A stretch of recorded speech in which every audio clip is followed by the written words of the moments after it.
અમરેલી જિલ્લાના ગ્રામીણ વિસ્તારની અંદર ખેડૂતો રાત્રિના સમયે હવે મગફળીમાં દવા છંટકાવ કરે છે।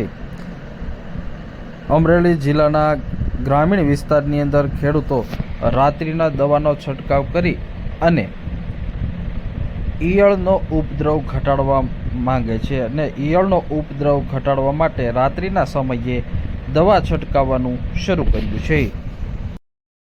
મારું નામ છે સોહાણ નીતિન, મારું ગામ છે સાપરી। મારે અત્યારે 15 વીઘાની સિંગ વાવેલી છે। એમાં અત્યારે અમારે ઈળનો પ્રકોપ વધારે છે, લશ્કરી ઈળ આવેલી છે। અત્યારે અમે આ 1-2 વખત દિવસે દવા હોતે નાખી હતી પણ કાંઈ અસર થઈ નથી। હવે અમે આ જૂની ગઢિયાની પદ્ધતિ અપનાવી છે। અમે નાના હતા તો આ રીતનું અમે જોતા કે ગઢિયા રાતની દવા નાખતા। આ વખતે અમે કીધું કે આપણે પ્રયોગ કરવો છે। મારા શેઠને મેં કીધું કે આપણે રાતે દવા આ વખતે નાખવી છે, કે કોઈ વાંધો નહીં નાખી ગયો। તો આ વખતે અમે રાતે દવા નાખી છે। કેવી ઈયળું દેખાય?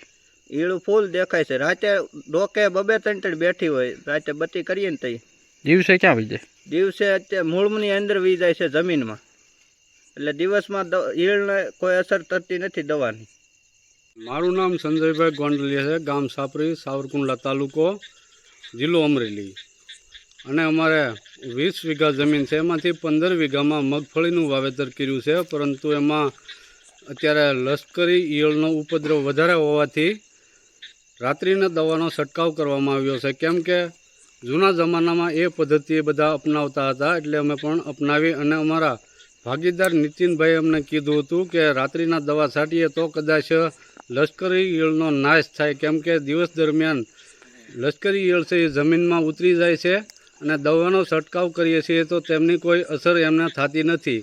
અને રાત્રિના સમયે જો લાઇટ કરીને જોઈએ તો ઓછામાં ઓછી 2 થી 3 ઈયળો ઉપર દેખાતી હોય, જેના કારણે રાત્રિના સમયનો દવાનો છંટકાવ કરવામાં આવ્યો છે। મારું નામ બારીયા વિનુભાઈ છે। સંજયભાઈ મારા મિત્ર છે, એની વાડીએ લશ્કરી ઈળ આવી છે। એટલે લશ્કરી ઈળ દિવસ દરમિયાન જમીનની અંદર ઉતરી જાય છે અને રાતે એ બહાર નીકળે છે। એટલે સંજયભાઈએ મને વાત કરી કે ભાઈ આપણે અમારે આવું તકલીફ છે, એટલે અમારે રાતે દવા છાંટવા જવું છે। એટલે તકલીફ તો મારે છે, મારે 10 વીઘાની મગફળી છે। એટલે મેં કીધું ટ્રાય કરવી આપણે, એટલે હું જોવા અહીંયા આવ્યો છું અને આનું રિઝલ્ટ મળશે એવું લાગે છે। ભાઈ પદ્ધતિ કઈ છે?